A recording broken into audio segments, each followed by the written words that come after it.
Y perfecto, chicos. Entonces,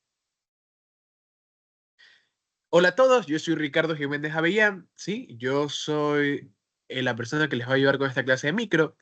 Dentro del ciclo y dentro del pre, yo soy ayudante de histología número 1, anatomía número 2, anatomía número 3, farmacología, semiología, micro 2, micro 3, ¿ok? Y entonces vamos a comenzar con una clase de histología, ¿sí? Para el pre. Todo esto es basado en el Steam. Les voy a dar todo el libro literal para que no tengan que leerlo o por si no entienden algo, lo comprendan ahorita. Todo el libro, literalmente. Así que va a ser la clase larga. ¿Se va a subir a YouTube? Probablemente sí, ¿ok? Entonces, vamos a hablar un tema que es súper importante al momento de referirnos a los epitelios, ¿verdad? Ustedes ya saben que los epitelios son avasculares, cómo se transmite los nutrientes por difusión, ¿verdad? Porque eso se dio en la primera parte, creo. ¿Ok? Pero bueno, desde las uniones de las células epiteliales. Tenemos varios tipos de uniones, ¿verdad?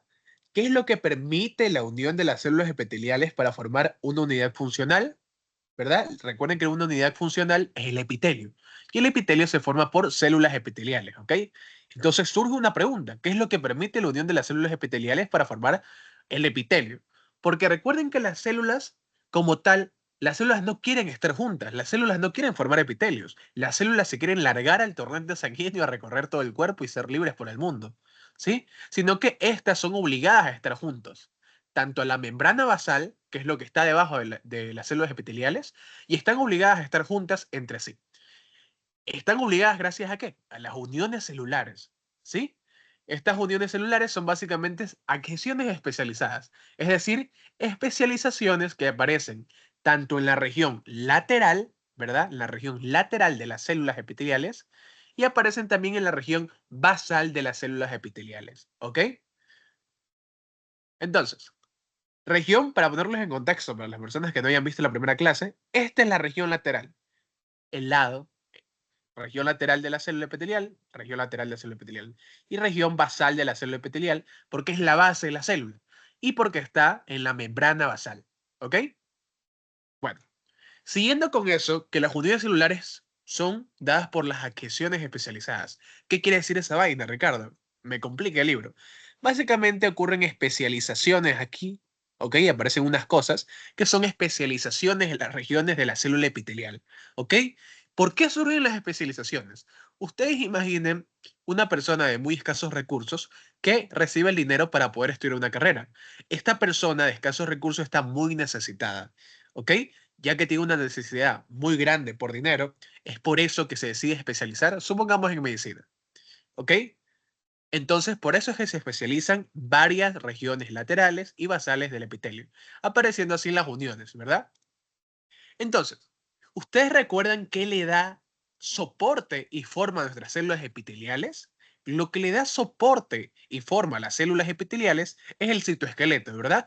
No voy a entrar a detalles, pero porque eso es biología. Pero recuerden que el citoesqueleto está formado por los centriolos, que son importantes para la mitosis, está formado por filamentos intermedios, filamentos de actina, ¿ok? Filamentos intermedios, filamentos profundos y filamentos de actina. Y centriolos, que el centriolo es importante para la mitosis. Pero bueno, dejando eso más allá, tenemos que este citoesqueleto está dando soporte y estructura a las células epiteliales. Y acá tenemos otra célula epitelial remarcando lo que es el citoesqueleto, ¿no? Entonces, estas adhesiones especializadas, ¿verdad? O uniones celulares, ¿verdad? Si se dan cuenta cómo se conectan del citoesqueleto de una célula al citoesqueleto de la otra célula, ¿ok? Estas son las uniones celulares muy importantes. Ah, Ricardo, con razón estas células epiteliales se mantienen juntas entre sí. Correcto, mi querido amigo, ¿ok? Y por debajo, esta región de acá se llama región basal porque está en contacto con ¿quién? Con la membrana basal, ¿no? Tiene mucho sentido. Y esta membrana basal se divide en dos porciones, lámina basal y lámina reticular. La lámina basal va a contener colágeno tipo 4, que son estas rayitas acá, fibras de colágeno tipo 4, y contiene unas proteínas importantísimas, que son proteínas de unión, de hecho, que es la fibronectina, ¿ok? Pero Ricardo, ¿qué contiene la lámina reticular? No nos va a importar mucho lo que contenga la lámina reticular, pero el nombre lo dice, contiene fibras reticulares, ¿ok? Fibras reticulares. Igualmente, cabe recalcarles ahorita, recordarles que si no entienden una parte, me pueden decir, oye Ricardo, no comprendo esto. Me interrumpen, no me importa. Pero bueno, también tenemos adhesiones o uniones celulares en la región basal de las células epiteliales, que conectan ¿qué cosa? Estas uniones celulares que se encuentran en la región basal conectan el citoesqueleto de la célula epitelial con la fibronectina y colágeno tipo 4 en la lámina basal, ¿ok? Ah, ahora entiendo, Ricardo, por qué se forman los epitelios, ¿verdad? Y por qué no se largan las células al torrente sanguíneo. Es porque están presas por las uniones celulares. Las laterales, que están en la región lateral, unen el citoesqueleto de una célula epitelial con el citoesqueleto de otra célula epitelial. Luego, la región basal une el citoesqueleto de la célula epitelial con la lámina basal. ¿Sí? Perfecto. Ahora, estas uniones celulares, pues, se complica más la cosa, ¿no? Hay tres tipos. Hay uniones oclusivas, hay uniones de anclaje y hay uniones comunicantes. ¿Ok? Estas de acá son uniones oclusivas. Si se dan cuenta que se encuentran en la región apical. ¿Ok? Por si acaso ustedes saben cómo se llama la región apical, ¿cuál es el otro nombre de la región apical? Según su libro, vaya. Su libro tiene otro nombre. ¿Cuál es el otro nombre de la región apical? ¿Alguien lo sabe tal vez? Suri, Matías, Iván, Ashley, Fanny. ¿Lo saben? Ok, no importa, ¿ok? Eso lo menciona su libro en grande y se llama Apex, ¿ok? Se llama Apex. Se escribe de esta forma, ¿ok? Esta porción de acá, esta porción de aquí, de las células epiteliales, se llama región apical o apex, tal como está escrito aquí con una tilde en la E. Eso lo menciona en su libro de forma textual.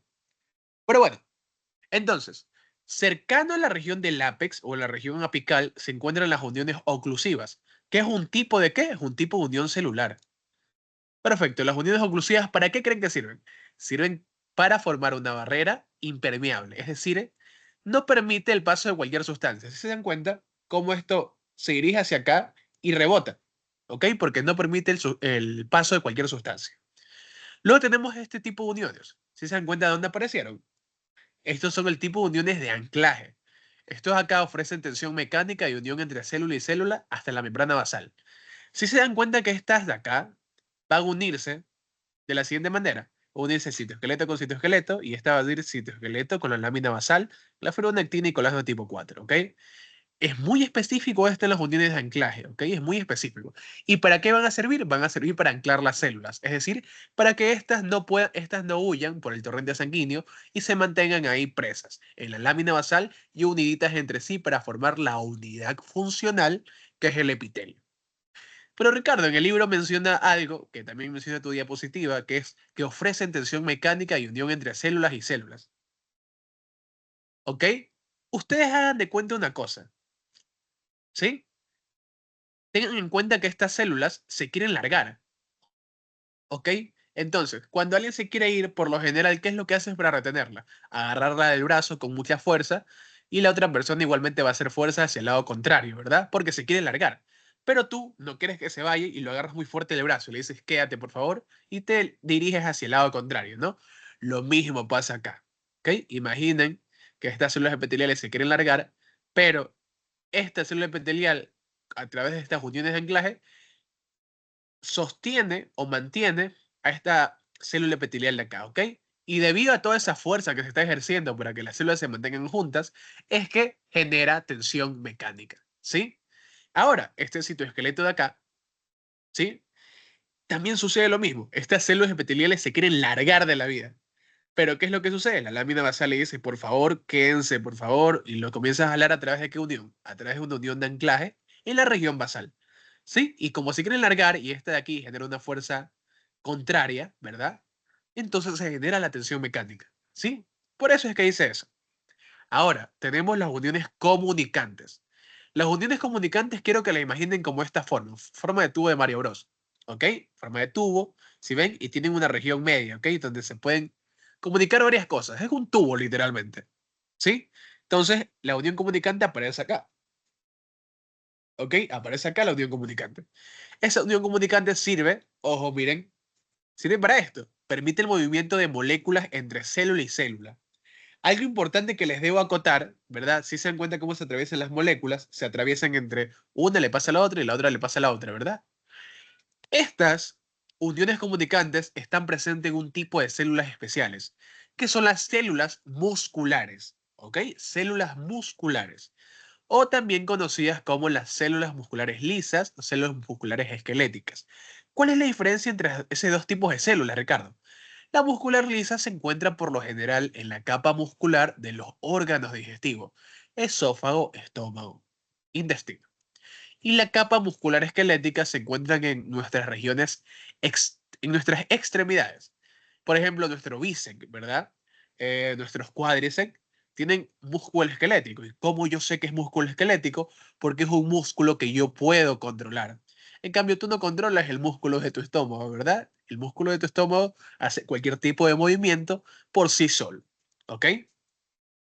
Entonces, algo que tienen en común este tipo de células musculares es que se contraen, ¿verdad? Y para que se contraigan, se han dado cuenta que una contracción muscular, por ejemplo, en el bíceps braquial, sucede de una, ¿verdad? Se contraen todas las células musculares que conforman el músculo bíceps braquial, se contraen de una. Al momento de hacer fuerza o alzar algo, ¿verdad? Se contraen de una. Y eso es debido a esto, a las uniones comunicantes entre célula muscular y célula muscular, ya que las uniones comunicantes se pasan el mensaje ultra rápido a través de las uniones comunicantes, que es básicamente lo que se llama señalización de contracción muscular. Las células musculares a través de las uniones comunicantes se pasan la señalización de contracción muscular. Es por eso, es como que le estuvieran diciendo la una a la otra. Contraite, contraite, contraite, contraite, contraite la una a la otra para que se contraigan al mismo tiempo, ¿ok? Entonces, si les llegan a preguntar en qué tipo de células se encuentran más prominente o en mayor cantidad las uniones comunicantes, en las células musculares. ¿De qué tipo? Lisas y esqueléticas, ¿ok? Y cardíacas también. En el corazón ocurre también lo mismo, ¿sí? Bueno, hay otra pregunta que entra a acotación acá, ¿no? Si te das cuenta, el colágeno tipo 4, ¿dónde dijimos que estaba? En la lámina basal, ¿no? Pero, ¿dónde se sintetiza el colágeno tipo 4? Es algo que menciona su libro y en efecto es en las células epiteliales, es decir, acá arriba, en estas células. Pero ¿qué hace la lámina basal? El colágeno se sintetiza en la célula epitelial y por difusión entra a la lámina basal y se mantiene ahí toda su vida. ¿Ok? Perfecto. Ahora tenemos las uniones más específicamente, hablándolas de forma más específica, tenemos uniones oclusivas y uniones estrechas. ¿Ok? Entonces, ¿qué podemos decir? Que ese tipo de unión Ajá. evita el paso de sustancias a la membrana basal, básicamente retiene las sustancias fuera del epitelio. Correcto, ¿verdad? Pero escúchame, vamos a hablar cosas más específicas que menciona su libro también, si leen las letras súper chiquitas, ¿ok? De los cuadros, que estas uniones oclusivas, pues, no puedes decir simplemente que son uniones oclusivas, ¿no? Estas son proteínas, estas uniones oclusivas. Estas proteínas están conformadas por la ocludina y por la claudina, que lo mencionan los cuadros de su texto. Aquí tenemos una célula epitelial, ¿no? Chicos, si tienen compañeros o amigos que ustedes consideran mejores amigos, por favor pásenle esta clase, porque en serio les va a ser muy útil a sus amigos esta clase de acá, ¿ok? Porque en los libros a veces no está bien explicado todo esto. Entonces, tenemos la ocludina y la claudina. ¿Se acuerdan que yo les dije que estas se conectaban con citoesqueleto, ¿verdad? Ahora vamos a hablar de forma más específica. ¿Con qué parte del citoesqueleto? Específicamente con la actina. La actina del citoesqueleto se ve literalmente de esta forma, rodeando en forma de banda a las células epiteliales. Y acá tenemos otro igual, con la actina así rodeada en forma de banda, ¿ok? Pero al final esto pertenece al citoesqueleto, ¿no? Ahora, esta es la ocludina. Si se dan cuenta que tiene forma como de serpiente, ¿no? Forma de M. Esta está con celeste. Y luego acá por debajo tenemos a la claudina. ¿Qué podemos darnos cuenta de aquí? Ah, la actina le da sostén a las proteínas de las uniones oclusivas, como puede ser la ocludina y la claudina. Ah, ok, comprendo. La actina se conecta con la otra actina a través de la ocludina y la claudina. Ah, ok. Simplemente por la imagen, ¿verdad? Ahora, ¿qué funciones tiene todo esto? Prevención de la difusión molecular descontrolada, que es lo que decía su compañero en antes, ¿verdad? En efecto, sucede esto acá y rebota la sustancia porque no permite el paso de cualquier cosa. Pero hay una cosa y una función importante que está en letras súper chiquitas en su libro. La claudina a veces se abre en forma de conducto, es decir, en forma de tubo, ¿ok? Se abre de esa forma, como las uniones comunicantes. Así mismo se abre la claudina, pero a veces, solo cuando es necesario, para permitir la difusión de moléculas. Entonces, la claudina se abre y, ajá, permite la difusión de esa molécula. Estudiantes de biología, ¿por qué vía acaba de difundir esa molécula ahí? ¿Me sabrían contestar? ¿Por qué vía acaba de transfundir esa molécula? Está en su libro, por si acaso. ¿Se la saben? Les doy 4 segundos, ¿ok? Para que la piensen. 1, 2, 3, 4. Ok, esta molécula acaba de difundir por una vía importante, que es la vía paracelular. ¿Por qué paracelular? Para significa al lado y celular de la célula, al lado de la célula. Es decir, por esta vía, paracelular. Por ahí acaba de difundir esas cosas, esas moléculas, ¿ok? Entonces, si les preguntan, la claudina es una proteína que a veces se abre en forma de conducto, pero ¿por qué vía pueden entrar las moléculas cuando la claudina está abierta? Puede entrar por la vía paracelular a través de la difusión. ¿Sí? ¿Y cómo se llama el paso de moléculas entre las células? Porque también en biología ustedes escucharon que la difusión ocurre por fuera de la célula y entre la célula para llegar hacia adentro de la célula o hacia adentro de un órgano que está compuesto por células, ¿verdad? Eso se conoce como vía transcelular. Solo para que lo sepan, ¿ok? ¿Qué otra función tenemos importante? Tenemos también la prevención de la migración lateral de las proteínas. Miren estas proteínas acá. Estas proteínas están en la región lateral de las células epiteliales, ¿verdad? Esas proteínas ahí se llaman proteínas de membrana no apicales, ¿ok? Proteínas de membrana no apicales. ¿Quién me puede decir el por qué no se llaman, se llaman proteínas de membrana no apicales? ¿Por qué creen que se llaman así? Porque no están tanto en la parte apical, sino más Exactamente, lateralmente. exactamente. ¿Sí? Exactamente es eso.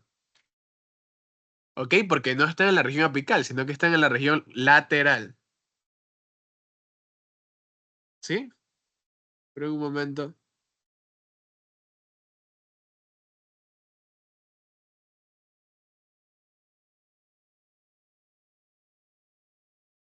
Ok, seguimos. A ver, entonces, si se dan cuenta cómo estas se desprenden, estas proteínas acá se suelen desprender, ¿no es cierto? Estas se sueldan e intentan salir de esta región, que esta región también se llama región paracelular. Pero ¿por qué estas proteínas de membrana no apicales no se salen del todo? Estas proteínas de membrana no apicales no se salen del todo porque la claudina y la ocludina permite no permite que éstas se salgan, ¿verdad? Porque hacen el cierre total de todo esto. ¿Ok? Perfecto. ¿Qué otra función tenemos? Prevención de la retrodifusión. ¿Qué es la retrodifusión? La retrodifusión es cuando una célula hace difusión y se quiere devolver al lugar inicial a través de ese mismo recorrido de la difusión. ¿Ok? Eso es retrodifusión. Cuando se regresa la molécula que ya ha entrado por difusión. Por ejemplo, esta aquí entra, ¿verdad? Y quiere hacer retrodifusión por la vía paracelular. Si se dan cuenta cómo entra, pero se quiere salir por retrodifusión, pero ajá, lo que son las ocludinas y la claudina, que son uniones oclusivas o uniones estrechas, no les permiten eso. Ahora, ¿en qué órganos tienen bien desarrolladas estas uniones oclusivas? Intestino delgado, ¿no? Pero ¿por qué intestino delgado, Ricardo? Hay un ejemplo súper interesante en su libro que lo menciona. ¿Sí? Cuando ustedes comen carnes, ¿sí? Carbohidratos como el arroz, que es un carbohidrato complejo, estos son macromoléculas, ¿ok? Se forman macromoléculas. Y estas macromoléculas de acá, esperar, ya tengo-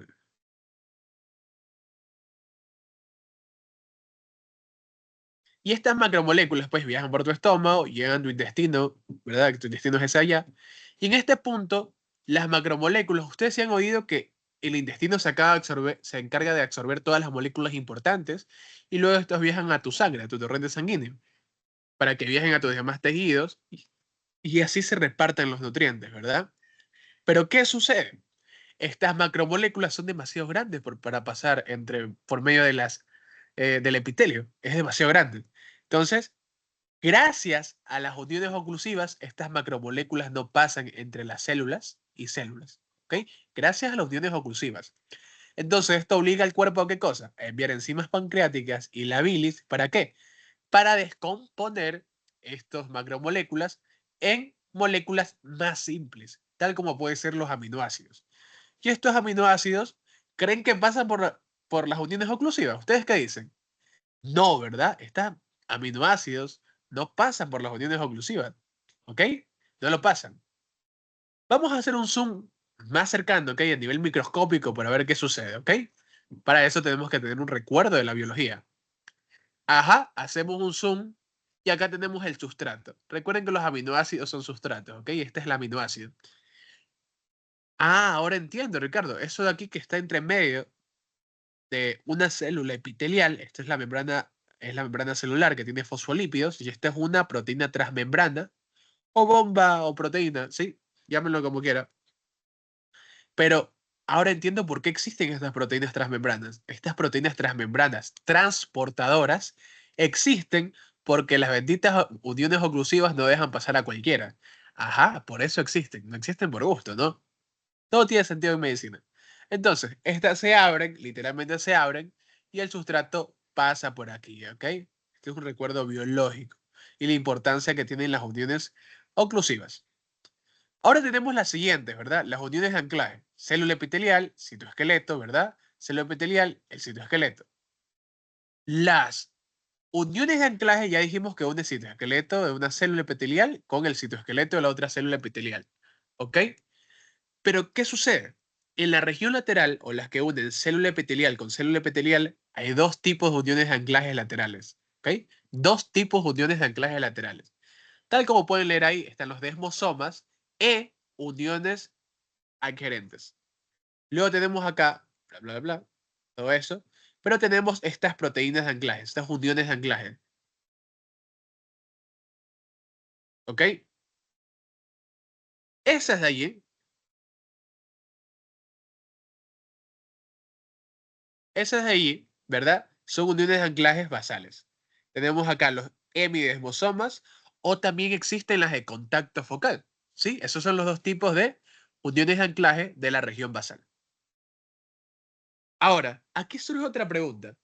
¿En dónde se encuentran en mayor cantidad las uniones adherentes? Ajá, ¿qué son las uniones adherentes? Un tipo de unión de anclaje lateral, ¿verdad? Recuerden que existen los desmosomas y uniones adherentes. Pero, ¿dónde se encuentran en mayor cantidad las uniones adherentes? Se encuentran en la región cercana al ápex de las células cúbicas y cilíndricas. Esto está textual en su libro. ¿Ok? Y recuerden que la región más cercana al ápex es esta, ¿no? Porque es la región más cercana a la región apical, que es esta de acá. ¿Sí? Perfecto. Ahora, vamos haciendo un zoom a una unión adherente, ¿ok? Que recuerden que es un tipo de unión de anclaje lateral. Vamos a hacerle zoom. A ver qué sucede. Ajá, tenemos esto acá. Si se dan cuenta cómo las uniones de anclaje se conectan con la actina y una actina, ¿verdad? Y aquí aparecen más proteínas. Esta actina está unida entre sí. Actina F se llama actina F porque es filamentos de actina, ¿ok? Estos filamentos de actina o actina F se conectan entre sí a través de la actina alfa, actinina alfa. ¿Se dan cuenta? Conectan entre sí. Por eso todas estas son proteínas de unión porque se encargan de unir cosas. ¿Ok? Aquí mismo también los filamentos de actina en la otra célula, pues tiene actina, actinina alfa, porque conecta los filamentos de actina con otros filamentos de actina. ¿Sí? Ahora, de la actina F o filamentos de actina salen otras proteínas de unión, la vinculina y la que está con celestito acá, que es la alfa-catetina. Alfa-catetina.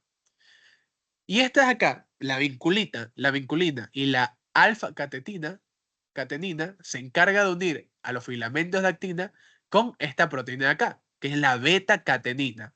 ¿Ok?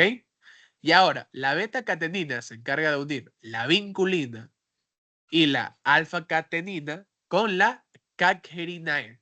¿Ok? Con la cadherinae. Y esa cadherinae se encarga de unir todo lo anterior con la otra cadherinae. ¿Ok? Estas cadherinae se unen entre ellas. Hay que dar más detalles. Estas cadherinae son proteínas transmembranas, ¿ok? Y estas proteínas transmembranas, Ricardo, ¿de qué están hechas? Están hechas de glucosa y están hechas de proteínas. Por eso es que la cadherina es una glucoproteína, ¿correcto? Ok. Ahora, ¿qué se necesita para que las cadherinae se unan entre sí, verdad? Porque nos hemos dado cuenta que siempre las proteínas se han unido entre sí, ellas solitas, ¿verdad? Pero sí se dan cuenta que estas son diferentes, ¿verdad? Estas como que hay un ligero espacio acá, ¿verdad? ¿Qué se necesita para que estas se unan entre sí? Para que estas se unan entre sí necesitan calcio, ¿ok? Necesitan calcio, ¿sí? Para así formar un tipo de unión que sea adherente. Por eso se llaman uniones adherentes, ¿sí? ¿Cómo se denomina esta sección de acá? Todo esto que acabamos de ver, ¿ok? Todo esto que acabamos de ver aquí, ¿sí? Se denomina cinturón de adhesión o banda terminal, ¿ok? Ese es otro nombre que pueden darle ustedes. Pero en sí, esto es una unión adherente y todo el proceso que sucede acá se llama cinturón de adhesión o banda terminal, ¿sí? Para que les quede más claro. Las uniones de anclaje, uniones adherentes, son importantes también para la embriogénesis. Estas uniones adherentes, que es un tipo de unión de anclaje, lateral, eso sí, son importantes porque durante la embriogénesis, es decir, cuando se está formando eh, el embrión, ¿sí? Que es antes del feto, por si acaso, si se dan cuenta algo. Esto amarillito de aquí que ustedes están viendo, ¿verdad? Eso amarillito que ustedes están viendo ahí es una fuerza. Se conoce como fuerza motriz. Esa fuerza motriz se transporta desde los filamentos de actina hasta la cadherina E. ¿Ok? Entonces, ¿para qué sirve esta fuerza motriz, Ricardo? ¿Para qué se transporta? Es importante porque sirve para el plegamiento de los tejidos epiteliales o de los tejidos en general, para el plegamiento de los tejidos en general de la embriogénesis, es decir, durante la embriogénesis. ¿Y para qué se pliegan los tejidos, Ricardo? Para formar órganos, ¿sí? Miren cómo se pliega, ¿ok? ¿Sí ven cómo se pliega todo? ¿Ok? Ahí lo voy a hacer otra vez. Miren cómo se pliega todo. Y gracias a esos plegamientos que vemos ahí, es que se forman órganos. Ah, ok, entiendo, Ricardo. Entonces, por eso es súper importante saber esto acá, ¿no? Recuerden que en biología ustedes aprendieron que las células se unen para formar tejidos y los tejidos se unen para formar órganos, ¿no? ¿Verdad? Órganos. Vamos a cambiar ese concepto un poquito enfocado a células epiteliales. Las células epiteliales se unen para formar tejido epitelial o unidad funcional, que así se llama también, y el tejido epitelial se une entre sí para formar órganos embrionarios en este caso, ¿verdad? Ahora, tenemos otro tipo de unión de anclaje, ¿verdad? Tenemos los desmosomas, que es un tipo de unión de anclaje lateral. Los desmosomas son un poco diferentes. Los desmosomas unen el filamento del citoesqueleto de acá, ¿verdad? Filamento del citoesqueleto con el otro filamento del citoesqueleto de la otra célula.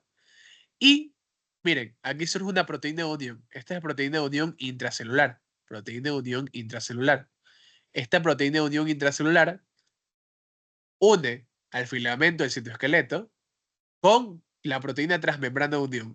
Es transmembrana porque atraviesa la membrana celular, ¿ok? Y estas proteínas se unen entre sí. Y estas de acá se unen entre sí gracias a esta proteína de acá, que es la proteína o ion de unión accesoria extracelular. Pero eso no es todo, sino que estas cosas están hechas de otras cosas, ¿no? Por ejemplo, la proteína de unión intracelular tiene otro nombre, placa o desmoplaquina intracelular. ¿Por qué se llama así? Placa o desmoplaquina intracelular. Porque toda esta proteína de unión intracelular está hecha de desmoplaquina. ¿Ok? Desmoplaquina. Y esta acá, que es la proteína transmembrana de unión, está hecha por dos proteínas especiales, por las desmogleínas y la desmocolina. Eso dice en su libro textual. ¿Sí? Desmogleínas y desmocolina. Ahora, en su libro también está esta imagen, que es una vista de una unión de anclaje, es decir, de los desmosomas, pero desde el microscopio electrónico, ¿no? ¿Qué observamos por acá? Observamos acá la parte más negruzca, básicamente es la membrana celular, ¿sí? La membrana celular. Y también ahí está montado lo que son las placas, ¿ok? La placa de unión intracelular, la placa de unión intracelular, y aquí en el medio si se dan cuenta que se notan unas líneas más grisáceas. Se notan unas líneas grisáceas. O yo estoy esquizofrénico, a lo mejor. Pero aquí hay unas líneas grisáceas, ¿ok? Espero ustedes también las vean. Esas líneas grisáceas son las proteínas eh, que se unían entre sí, ¿verdad? Son las proteínas que se unían entre sí. Básicamente estas. Proteínas transmembranas de unión. ¿Sí? Esas son básicamente estas cosas oscuritas. ¿Ok? Ahora, siguiendo con la siguiente pregunta que mencionaba su libro. ¿Dónde son más comunes los desmosomas?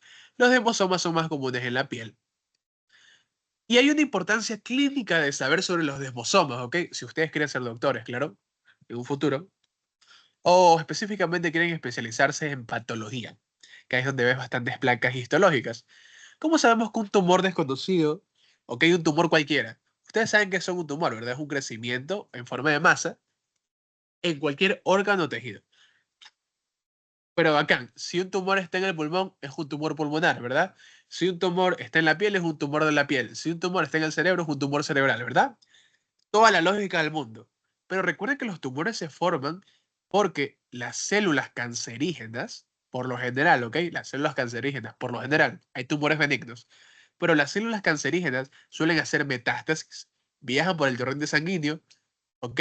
Y originan un tumor donde sea, a pesar que el origen haya sido otro. Estas células que hicieron metástasis a lo mejor surgieron de un epitelio. ¿Ok? Y a la final, esas células hicieron metástasis, viajó por el torrente sanguíneo y llegó al cerebro. Y hay un tumor cerebral. Y ahora eso hay que extirparlo, pero primero tenemos que saber el origen. ¿Ok?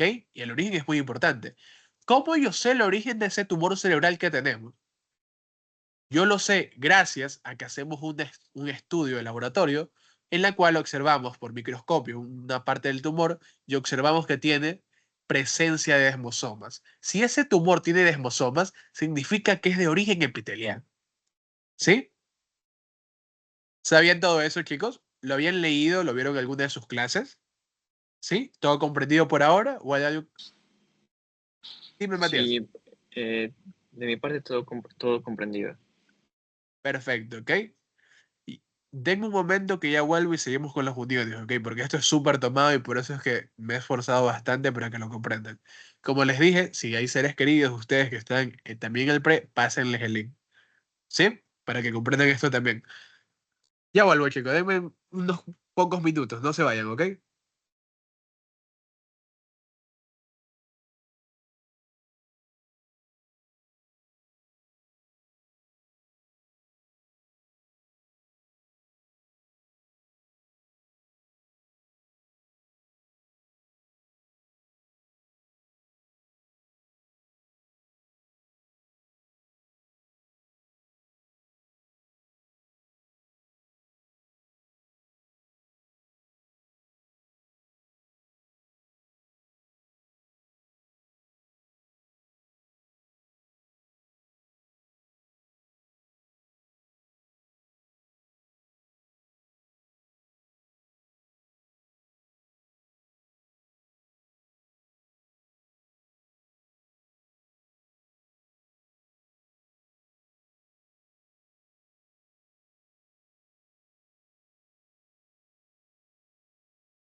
Ok, chicos, seguimos, ¿ok? Entonces, ¿qué tenemos por acá? Ahora vamos a fijarnos en las uniones de anclaje basales, ¿verdad? Tenemos a los hemidesmosomas y tenemos a las de contacto focal. Si hacemos un zoom acá, esta sería una unión de contacto focal, ¿verdad? Es decir, es una unión de anclaje basal, específicamente un contacto focal. Este contacto focal, si hacemos zoom, observamos algo como esto. Observamos que los haces de filamentos de actina. Pero Ricardo, ¿qué es un haz? ¿Es lo mismo que un filamento de actina y simplemente le agregaron la palabra haz? No, los haz o los haces de filamentos de actina básicamente quiere decir en medicina conjunto de, ¿ok? Conjunto de. Por lo tanto, es un conjunto de filamentos de actina, ¿sí? Un conjunto de filamentos de actina. Y ese conjunto de filamentos de actina son unidos estos conjuntos de filamentos de actina o haz de filamentos de actina, si se dan cuenta que no se unen entre sí, ¿verdad? Lo que sucede es lo siguiente, que la alfa-actinina, se repite de nuevo las proteínas, la alfa-actinina une este haz de filamento de actina con la vinculina. Y la vinculina une la alfa-actinina con la talina, ¿sí? Y la talina une la vinculina con la integrina, ¿ok? Y la integrina une la talina, o mejor dicho, todo lo anterior, con la proteína en la matriz extracelular, es decir, la fibronectina, ¿ok? ¿Se acuerdan que la fibronectina está acá? Ajá, exactamente, lo une con la fibronectina. Pero hay algo súper, súper, súper microscópico, que es que une la integrina con la fibronectina. Si hacemos más zoom aún, vamos a observar algo como esto. La integrina se une a la fibronectina gracias. Ahí me olvidó internet. La integrina se une a la fibronectina gracias a una proteína de por medio. Súper chiquitita, que te la conocen como la proteína de Dios también. La laminina. ¿Ok? La laminina. ¿Sí? La laminina. La laminina une la integrina con la fibronectina. La integrina con la fibronectina. ¿Ok? Ahora vamos a ver la siguiente. Esta acá, hagamos zoom en esta. Este aquí es un hemidesmosoma. ¿Ok? Un hemidesmosoma. Y ese hemidesmosoma, si le hacemos zoom, observamos algo como esto. Ajá, ahora tenemos filamentos intermedios de citoqueratina. Esos filamentos intermedios son básicamente los pertenecientes a qué cosa? Los pertenecientes son los pertenecientes,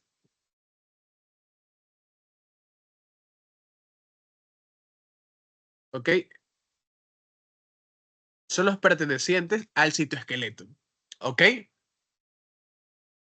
Entonces, ¿se acuerdan que les dije filamentos intermedios, etcétera, etcétera? Entonces, estos filamentos intermedios están unidos con todas estas proteínas acá con la placa intracelular de desmoplaquina. Que esa placa intracelular de desmoplaquina va a estar compuesta por otras proteínas, la BPAG1E y la plectina. ¿Cómo se lee esto, Ricardo? ¿Cómo se come esto? Esto se denomina antígeno penfigoide ampolloso de tipo 1E. ¿Ok?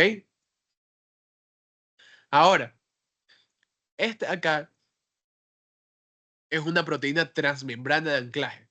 ¿Ok? Proteína transmembrana, ¿por qué? Porque atraviesa la membrana celular. ¿Sí? Entonces, esta placa intracelular de desmoplaquina se une a la proteína transmembrana de anclaje, ¿ok? Que está conformada por qué cosa? Por beta 4 integrina, alfa sexta integrina y antígeno penfigoide ampolloso 2. ¿Sí? ¿Y esto lo une con qué cosa? Lo une a la lámina basal a la fibronectina, sino que en su imagen no sale ni en el libro tampoco sale. ¿Sí? Simplemente sale un cuadrito chiquito que ustedes tienen por ahí, pero ahí lo dice. Lo unido con la fibronectina. ¿Para qué es importante todo esto? Clínicamente, ya lo vamos a ver, hay una enfermedad. Pero ¿cómo se denominan todos este tipo de uniones? Se denominan complejos de unión, ¿ok? Si no quieren complicar, si quieren decirlo de forma más general, se llaman complejos de unión o uniones celulares, ¿ok? Hay una correlación clínica súper chévere con esto. Estas acá dice pemfigoide ampolloso, ¿verdad? Hay personas que tienen una enfermedad que se llama pemfigoide ampolloso. Estas personas tienden a formar anticuerpos contra los BPAG, es decir, contra el antígeno pemfigoide ampolloso. Hay algo que tienen que tener en cuenta. Los anticuerpos se forman para atacar siempre a los antígenos, ¿ok? Los antígenos suelen ser malos, en su gran mayoría, ¿ok? También hay antígenos buenos, pero los anticuerpos siempre atacan a los antígenos. Eso quiero que quede muy claro, ¿sí? Como el sistema inmunitario forman anticuerpos y estos atacan a los antígenos de las bacterias, por ejemplo, ¿sí? Entonces, tenemos acá los anticuerpos y estos atacan, atacan a la placa intracelular de desmoplaquina, porque ¿qué contiene? Contiene el antígeno pemfigoide ampolloso tipo 1E. Y atacan también, miren, atacan también a quién? Atacan también a este, que es una proteína transmembrana de anclaje. ¿Por qué? Porque contiene antígeno pemfigoide ampolloso tipo 2. ¿Ok? Entonces lo atacan. ¿Y qué es lo que causa? La separación del epitelio con la lámina basal. Por lo tanto, esas células epiteliales están sueltas. Y si están sueltas, ¿qué es lo que van a formar? Estas cosas acá, ampollas, ¿ok? Son ampollas. Y esas ampollas que son, básicamente estas ampollas son burbujas de agua, para decirlo de alguna forma, ¿ok? Provocadas por la desunión provocada en el epitelio. ¿Debido a qué problema? Por la formación de anticuerpos contra el pemfigoide ampolloso, ¿sí? Ahora las uniones comunicantes es lo mismo, permite el movimiento de moléculas entre células y células y están presentes en las células musculares lisas y esqueléticas para que se pase esta señal rapidito. ¡Ey, contraíte rápido! Y se contrae al mismo tiempo. Estas aquí presentan en pequeñas proporciones ¿en quién? Están presentes en pequeñas proporciones en los adultos, están presentes en pequeñas proporciones en la embriogénesis, ¿sí? En la embriogénesis, que es la formación del embrión. ¿Y en qué células están más presentes? En las que les mencioné, células musculares lisas y cardíacas. ¿Por qué? Porque estas se envían señales necesarias para la contracción. Ahora vamos ahorita sí con lo diferente, que son las especializaciones en la superficie apical. Las superficies de las células epiteliales se pueden adaptar para permitir funciones especializadas. Es lo que les decía, ¿verdad? Las células se especializan debido a que tienen necesidades, ¿ok? Por eso se especializan. Esto se logra a base de las necesidades del epitelio, como les mencionaba, ¿no? Si el epitelio necesita aumentar la superficie para mayor absorción, ¿qué es lo que sucede? Su principal adaptación es que salgan estas microvellosidades. Si ven estos pelitos súper chiquititos, son microvellosidades. Literalmente se ven como pelos arriba de las células. ¿Ok? Siempre las especialidades importantes, tales como estas, aparecen en la región del ápex o apical. ¿Ok? Siempre aparecen ahí. Ahora tenemos otra necesidad, necesita mover sustancias por la superficie. Principal adaptación de las células en su superficie apical o ápex son los cilios. ¿Sí? Estos son los cilios. Son unos pelos pero más largos. ¿Pero para qué sirven? Sirven para el movimiento. ¿Ok? Para el movimiento. Estos cilios surgen a partir de un cuerpo basal que es básicamente los centriolos. ¿Sí? Para ponerlos más en contexto y un ejemplo muy bueno. El intestino delgado dijimos que se encargaba de qué cosa? De la absorción, ¿verdad? De los nutrientes, como ya vimos anteriormente, ¿no? Por eso es que las células, el epitelio cilíndrico simple que tiene el intestino, pues tiene microvellosidades para aumentar la superficie. Si se dan cuenta como que aumente la superficie de cada célula, ¿verdad? Y de paso aumentar la función de tener mayor absorción de nutrientes. ¿Sí? Y ahora, ¿por qué necesitarían los cilios? Que son como pelitos que se mueven. Estos pelos que se mueven son importantes, por ejemplo, en la nariz. En la nariz tenemos un epitelio que tiene cilios. Y estos cilios, ¿qué es lo que van a hacer? Mover los mocos hacia afuera. ¿Sí? Mover los mocos hacia afuera. Porque los mocos, pues, ¿qué es lo que contienen? Contienen, pues, agentes externos que suelen quedarse ahí, en los mocos. Para eso mismo está diseñado los mocos. Y los cilios, pues, se encargan de mover el moco. ¿Sí? ¿En qué personas están afectadas los cilios? En las personas que tienen alergia, en las personas que tienen sinusitis. ¿Ok? Entonces, esa es la explicación. Las microvellosidades, entonces, más a detalle, tienen forma de dedo o tienen forma digitiforme. ¿Ok?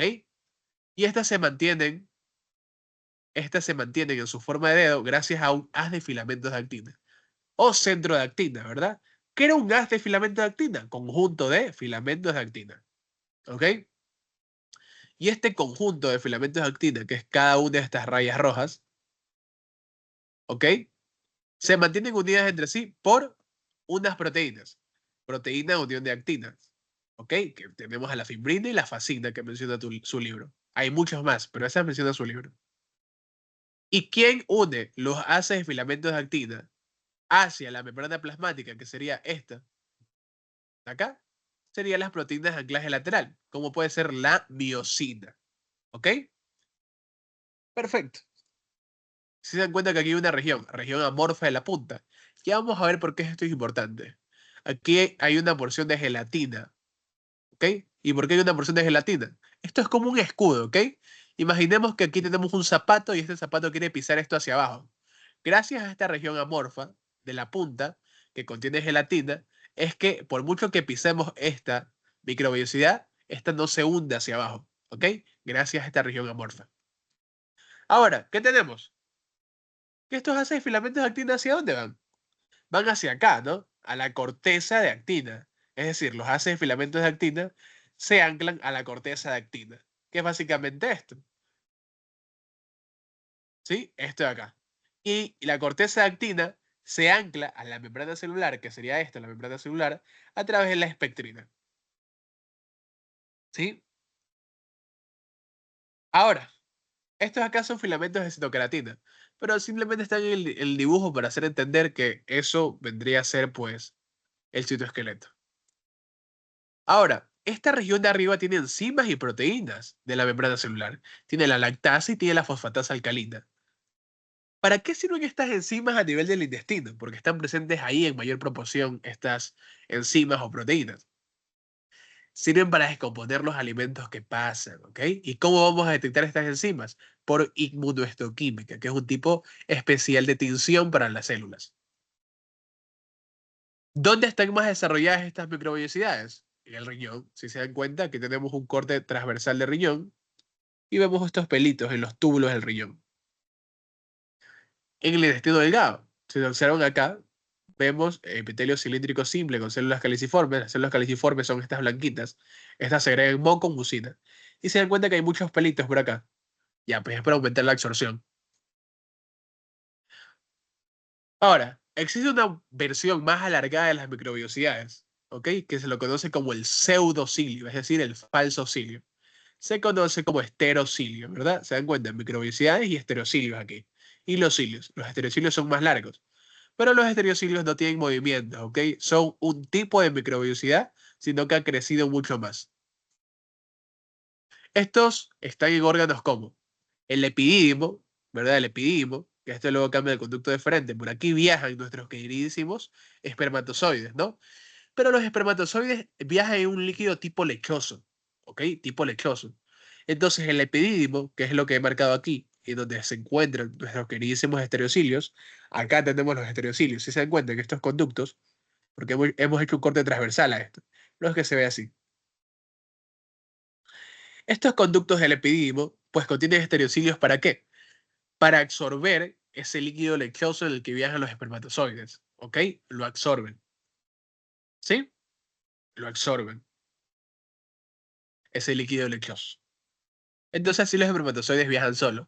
Pero Ricardo, yo tengo entendido que los espermatozoides salen del órgano genital masculino con una sustancia, ¿verdad? Pero eso es líquido prostático y líquido seminal, ¿ok? No es el mismo líquido con el cual viajan los espermatozoides a nivel del epidídimo.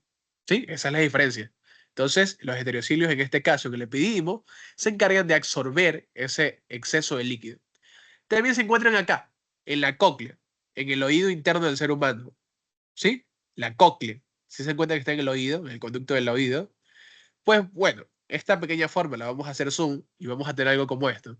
No se aprenden estas partes acá, esto es neuro. Solo quiero que sepan que eso es la cóclea, eso que está marcado con rojo. Cóclea o caracol, ¿ok? Que es básicamente lo que va a detectar los sonidos graves y los sonidos agudos, ¿ok? Gracias a los estereocilios. Nada más es lo que deben de saber, nada más. ¿Sí? Ahora vamos con los pliegues vasolaterales.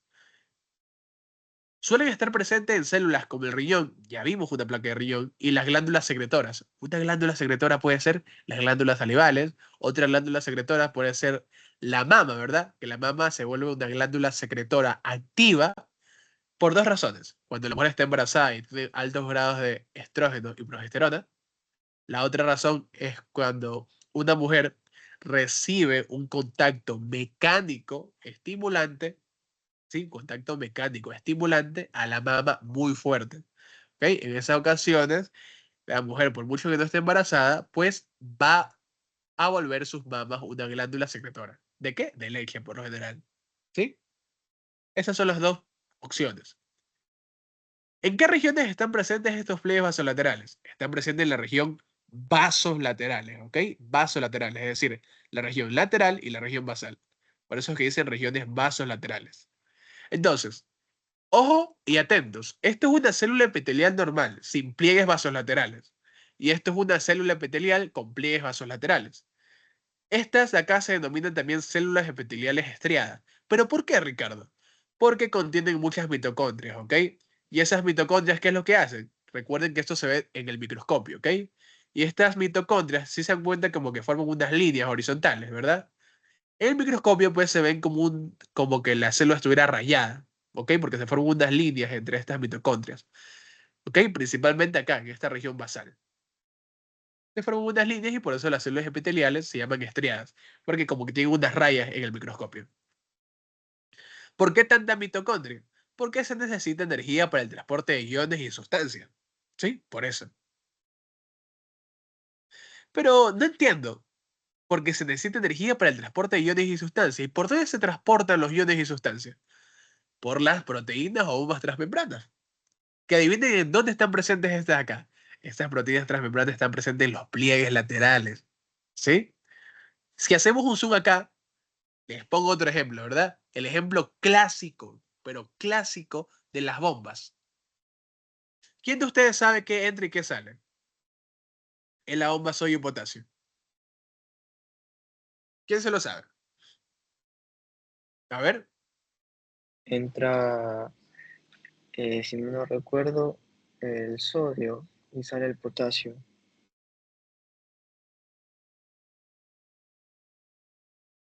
Ok, perfecto. Hay algo que les quiero acotar. Muy bien, por si acaso, ¿eh? Algo que les quiero acotar. Si es que puedo, claro. Aguanten. No puedo. Sí, efectivamente no puedo. Aguanten un segundo. Point box. Ok, ahí sí voy a poder. ¿Qué sucede, chicos? Cuidado con sus ojos. Ok. ¿Qué es lo que sucede? Hay una mnemotecnia muy buena para que ustedes aprendan la bomba sodio y potasio. La mnemotecnia es Nokia.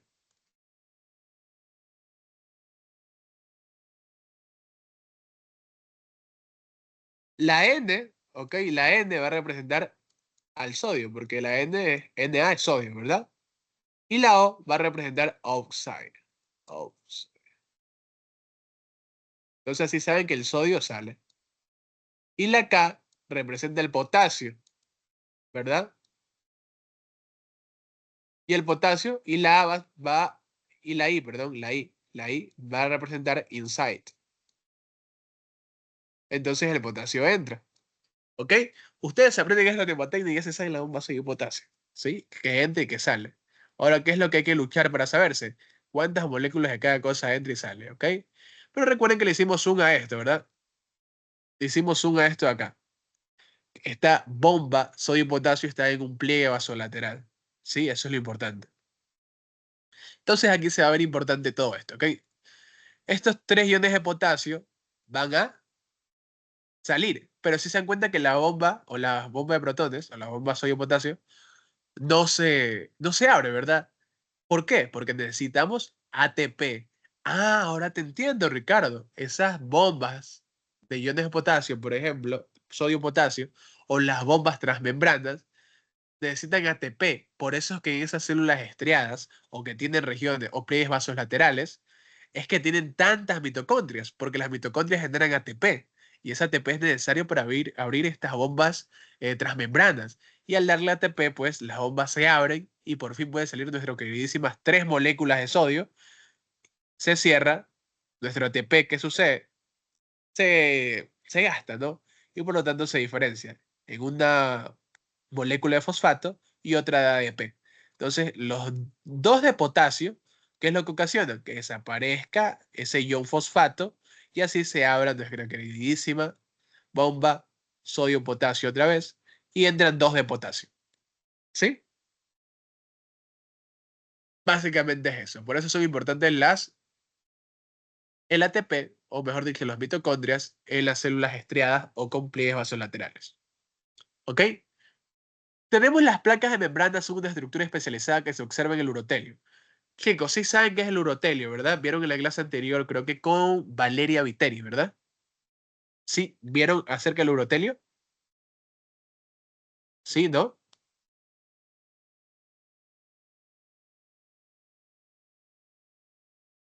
Ok. El urotelio, bueno, ahorita no me da tiempo de explicarles, tendría que haberles explicado yo la primera parte, pero el urotelio, después se va a hacer una clase sobre eso, tal vez, ¿ok? Pero el urotelio, quiero que sepan que es un tejido que cambia de forma. Se estira cuando la vejiga está llena de orina y se deja de estirar cuando la vejiga está vacía, ¿ok? Eso es lo que quiero que sepan por ahora. Pero bueno, este es un corte de vejiga, ¿sí? Este corte de vejiga contiene algo que se llama la membrana celular apical, ¿ok? Esto es una placa de membrana apical. Placa de membrana celular apical. Placa de membrana celular apical. ¿Y qué cosa es en específico, Ricardo? Todo esto gris, ¿ok? Todo esto gris. ¿Sí? Todo esto gris es la placa de membrana celular apical. Que se adapta, ¿no? Por ejemplo, esto se estira cuando el urotelio, que es este montón de células, se estira. Y si no, pues se mantiene de esta forma. Ahora tenemos este de acá. Estos son los cilios. Los cilios, como ustedes saben, estos miden 0,25 micrómetros de diámetro, ¿no? Esto es algo que ustedes ya saben. Estos cilios es un tipo de especialización que aparece en la región apical. Como les dije, en la región apical aparecen todas las especializaciones buenas. Tenemos acá la función. La función es moverse para transportar sustancias. Miren, observen. ¿Ok? Se mueven de esa forma.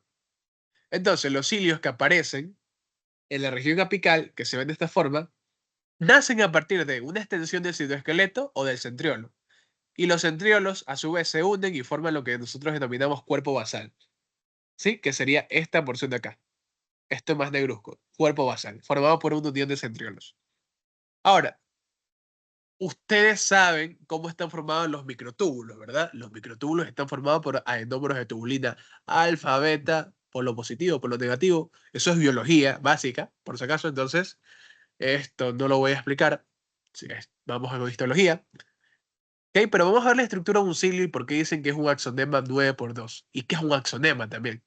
Ya vamos a ver todo eso. Por lo general, el cilio está formado por pares de microtúbulos. ¿Pares qué quiere decir? Dos microtúbulos. Eso es un par. Un par de microtúbulos son dos microtúbulos. ¿Ok? Entonces, hacemos un corte transversal y, ajá, observamos todo esto. Esto es lo que nosotros llamamos axonema. Cuando vemos la estructura de un cilio de forma transversal. Eso es un axonema. Cuando vemos la estructura de un cilio de forma transversal. ¿Y por qué es 9 por 2, Ricardo? Porque si se dan cuenta hay 9 pares. 1, 2, 3, 4, 5, 6, 7, 8, 9 pares de microtúbulos. ¿Sí? Y estos microtúbulos, ¿sí? Les aparece otra proteína, que es la dineína. Esta usa ATP para que estos cilios se puedan mover. Y estas, a su vez, estos pares de microtúbulos están unidos entre sí por la anexina. Y en el medio puede estar un par central de microtúbulos y a los lados está cubierto por la vaina central. Y estas, ¿ok? Estos pares de microtúbulos se unen a la vaina central debido a los enlaces radiales. ¿Sí? Enlaces radiales. Entonces todo se conecta entre sí, ¿verdad? Todo se conecta. Y por eso es 9 por 2, porque hay 9 pares de microtúbulos y dos, hay dos microtúbulos en el centro. ¿Ok? Hay 9 pares de microtúbulos de forma externa, 9 por eso, y por 2 es porque hay 2 microtúbulos en el centro. ¿Sí? Perfecto.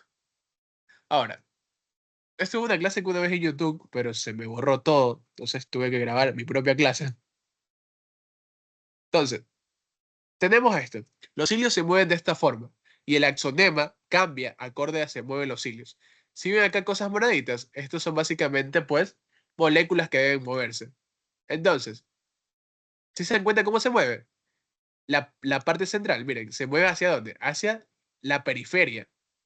Nosotros lo vemos a la derecha, pero llámelo periferia, ¿ok? Se mueve hacia la derecha,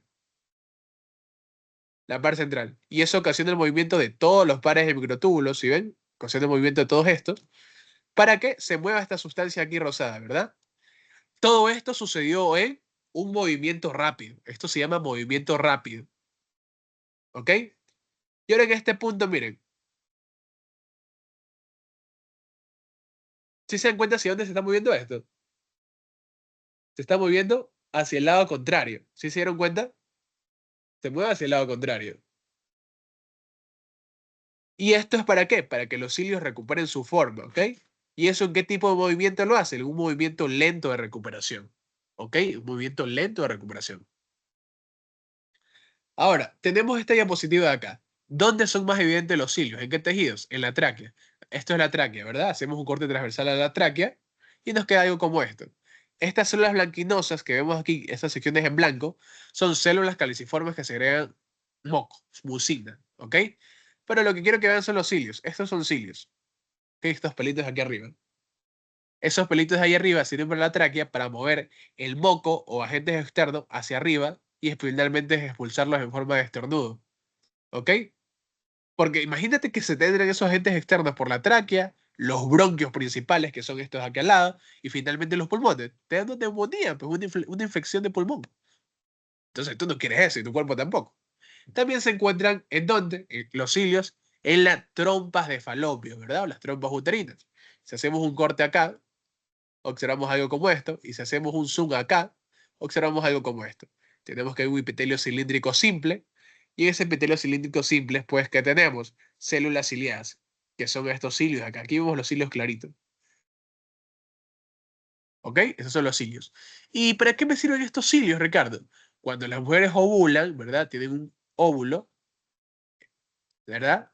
Ese ovocito va a ser captado por estas acá que son las fimbrias y va a moverse por todo este trayecto. ¿Pero qué mueve ese ovocito, Ricardo? Gracias a que cada una de estas células de la trompa de falopio tienen cilios. Entonces mueven así, de esta forma, al óvulo. Lo mueven hasta que llegue al útero, hasta el fondo del útero, hasta también encontrarse con un espermatozoide que lo fecunde. ¿Ok? Glucocalis. Todo esto es el resumen de glucocalis. Le pueden tomar una captura, ¿ok? Sí, pero el glucocáliz es básicamente un receptor que tenemos encima, ok, estas otras funciones que no es necesario para su libro, simplemente es para, por si no sabían.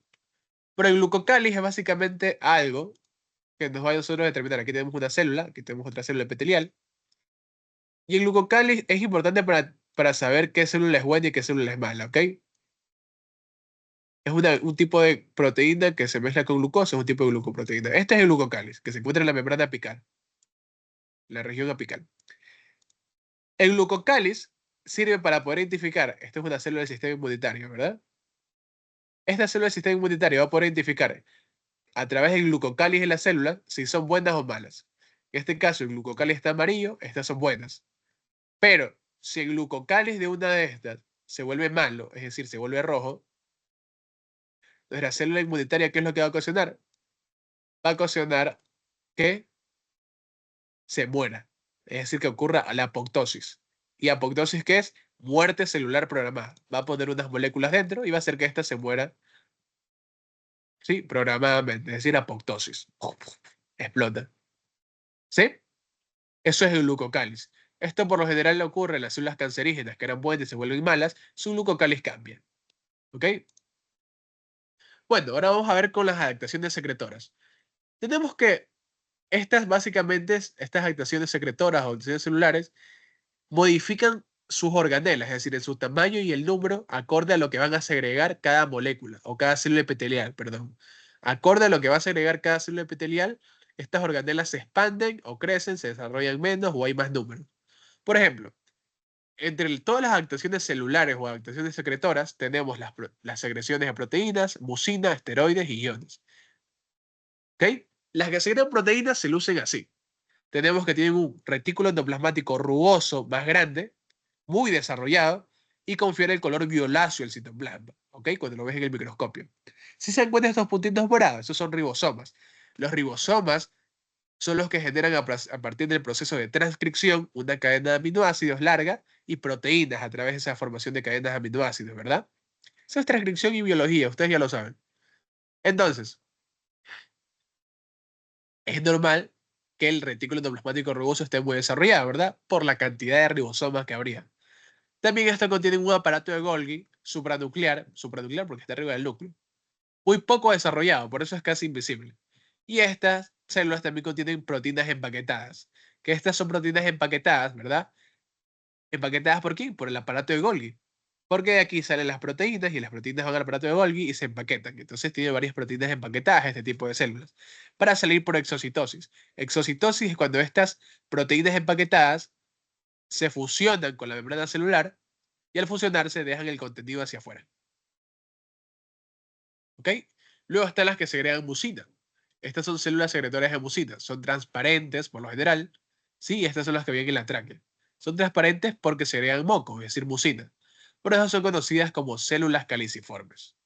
Ahora, estas contienen retículo endoplasmático rugoso muy desarrollado y estas son las que confieren el color pálido. Por eso es que se ven así, grisáceas estas células. Ahora, este RER de aquí, el retículo endoplasmático rugoso, deja los núcleos proteicos, ¿verdad? Les dije que formaban proteínas. Pero en específico, estas forman proteínas o núcleos de proteínas de la mucina, es decir, del moco. Y tenemos un aparato de Golgi supranuclear súper bien desarrollado. Entonces, por acá llegan los núcleos proteicos de la mucina y sucede algo importante. Sucede la glucosilación, que es lo que hace el aparato de Golgi. La glucosilación, y es decir, que le agrega hidratos de carbono. ¿Y le agrega hidratos de carbono para qué? Para empaquetarlos, básicamente. Empaqueta las proteínas. ¿Sí? Y finalmente estas salen por exocitosis. Esto es una célula caliciforme. Si se dan cuenta que se ve blanquinosa. Ya pues, porque es moco. Ahora tenemos las que serían esteroides. ¿Qué son los esteroides? Básicamente hormonas. ¿Sí? Hormonas. Tales como la testosterona, que confiere aspecto masculino a los hombres. Y tenemos también a los estrógenos. Los estrógenos confieren aspecto femenino a las mujeres. Entonces, en este tipo de células secretoras, tenemos un REL, un retículo endoplasmático liso muy desarrollado. ¿Ok? Es granular también. ¿Por qué? Porque estas acá se encargan de qué cosa? Se encargan de, principalmente, sintetizar, mejor dicho, se encargan de aguantar las intoxicaciones, ¿ok? Entonces nos desintoxican. ¿Sí? Y tenemos también vacuolas lipídicas, y en este tipo de células hay muchas mitocondrias, con crestas tubulares prominentes, por eso son crestudas estas acá. Entonces, ¿para qué hay vacuolas lipídicas? Porque estas vacuolas lipídicas se unen a las mitocondrias y las mitocondrias se encargan de la biosíntesis de esteroides, es decir, formar esteroides a partir de estos lípidos. Luego están las que segregan iones, ¿ok? Estas suelen estar presentes en el riñón y las glándulas secretoras, como las glándulas salivales, ¿no? ¿En qué regiones están? En las regiones vasolaterales, ¿verdad? Básicamente, estas células son así, tal como las que mencionamos en los que tenían pliegues vasolaterales, y también son conocidas como células epiteliales estriadas. ¿Por qué? Porque contiene mitocondrias. ¿Ok? Bla, bla, bla, bla. Ya sabemos por qué contiene este tipo de proteínas transmembranas. ¿Ok? Eso es lo que contiene, ¿verdad? Bomba sodio y potasio otra vez. Y ya. Ahora, las células epiteliales se agrupan en glándulas para permitir la producción focalizada de un producto segregado. Esto no dice nada más. ¿Ok? Es básicamente que las células epiteliales se agrupan de esta forma. Miren, se agrupan de esta forma. Y en este caso, hasta aquí sería célula epitelial más célula epitelial es igual a epitelio. Pero ¿qué sucede? Si se dan cuenta de cómo se está yendo para abajo. Cuando sucede esto, es que se forma una glándula. Es decir, es el conjunto o la unión de células epiteliales más una invaginación. Ahí es cuando tenemos la formación de una glándula secretora. Hay varios tipos de secreciones epiteliales. Tenemos la merócrina, ¿ok? Esta es una glándula una glándula secretora merócrina que segrega por exocitosis. El contenido lo segrega por exocitosis. Es decir, ¿se dan cuenta esto verde? Esto es un empaquetamiento, es una vacuola. Y esta vacuola se fusiona con la membrana plasmática, tal como lo estamos haciendo así. Y esta vacuola se queda en la membrana plasmática y lo único que se va al exterior es el contenido. Tenemos glándulas secretoras apócrinas, que estas acá, su contenido, ¿qué es lo que hace? Salen por vacuolas. Es decir, el contenido está acá, se roban parte de la membrana plasmática que se roba los engloba y salen por vacuolas. Por eso se llama secreción exócrina, la que tienen. Y las glándulas secretoras holócrinas básicamente desprenden la porción del citoplasma con el contenido a secretar. Esto es un poco confuso, ¿verdad? Las glándulas secretoras holócrinas. Pero hagan de cuenta que tenemos acá la célula, ¿verdad? Que tenemos el núcleo y tenemos acá el contenido. ¿Qué es lo que nos especifica? Una glándula secretora holócrina lo que hace es cerrar esta pequeña porción donde está el contenido, ¿verdad? La cierra con una formación de membrana plasmática, ¿verdad? Eso es lo que hace. Pero Ricardo, eso no sería una vacuola. No, porque lo cierra e inmediatamente la célula se separa de esa porción. ¿Sí? Se separa. Y se cierra por acá. Entonces, ¿qué es lo que hace? Desprende la porción de que sería, desprende la porción de citoplasma que contenía, pues, macromoléculas, iones o contenido en general, ¿ok? Se desprende de esa porción. Nada más. Luego tenemos las glándulas secretoras endócrinas, que básicamente estas tienen una secreción endócrina. ¿Qué quiere decir endócrina? Todo el contenido que tienen las expulsan a través de qué cosa? A través de exocitosis. ¿Hacia dónde? Por dentro de los vasos sanguíneos, por dentro de la membrana basal, ¿ok? Hacia la membrana basal. Eso es lo que quiere decir. Y tenemos estos diferentes tipos de glándulas, ¿ok? Ya sabemos cómo se forma una glándula. Glándulas tubulares rectas porque son rectas, tienen un epitelio superficial y células secretoras. Estas están presentes en el estómago e intestino grueso. Importante que anoten eso. Glándulas tubulares en espiral tienen epitelio superficial, tienen las células bombeadoras de iones. Estas células bombeadoras de iones, adivinen qué contienen. Bombas de protones o bombas transportadoras de iones. O bombas transmembranas, ¿verdad? Y estas células acá, que son células secretoras en la parte distal de la glándula. Esta se llama glándula tubular en espiral porque tiene forma en espiral. Un ejemplo de esos tenemos a eh, las glándulas, se me fue el nombre, las glándulas con las que sudamos, sudoríparas, ¿sí? Y luego tenemos glándulas ramificadas, que es básicamente las glándulas ramificadas tienen un epitelio superficial, tienen esto de acá, que sería las células bombeadoras de iones, y esta porción de aquí, las verdes. Esas serían células secretoras. Pero ¿qué sucede? Si se dan cuenta que tienen una forma especial estas células secretoras, y hay muchas células secretoras unidas entre sí, es porque estas células epiteliales secretoras tienen una luz estrecha. Al tener una luz estrecha o estrechar la luz, es lo que se denomina ácido. Entonces, el conjunto de células epiteliales secretoras bajo una luz estrecha forma lo que se conocen ácidos, ¿ok? Como ácidos. Entonces, el contenido viaja desde el ácido hasta el conducto menor. Esto es una luz, un conducto menor, y del conducto menor viaja el conducto excretor, y el conducto excretor envía el contenido hacia afuera. ¿Sí? Y este conducto excretor está revestido por células epiteliales cilíndricas, es decir, todo esto de acá va a estar compuesto por células epiteliales cilíndricas, lo rosado con lo morado. Y estos verdes, por lo general, son células cúbicas. ¿Ok? Todas estas células están bien irrigadas, por si acaso, están bien irrigadas, tienen una muy buena irrigación sanguínea, pues la membrana basal, vaya, y tienen muy buena inervación. Los nervios son importantes al momento de dar la orden a las glándulas que segreguen algo o no segreguen algo. ¿Sí? Y ahora sí, estaría todo. ¿Sí? Dejo de grabar, esperen un momento, no se vayan del todo. Vamos a hacer un pequeño quizzes. ¿Sí? Y ahora sería todo. Muchas gracias, ¿ok? Pero vamos a hacer un pequeño quizzes. Ahí dejo el link también para que la grabación lo puedan hacer. Pero si pueden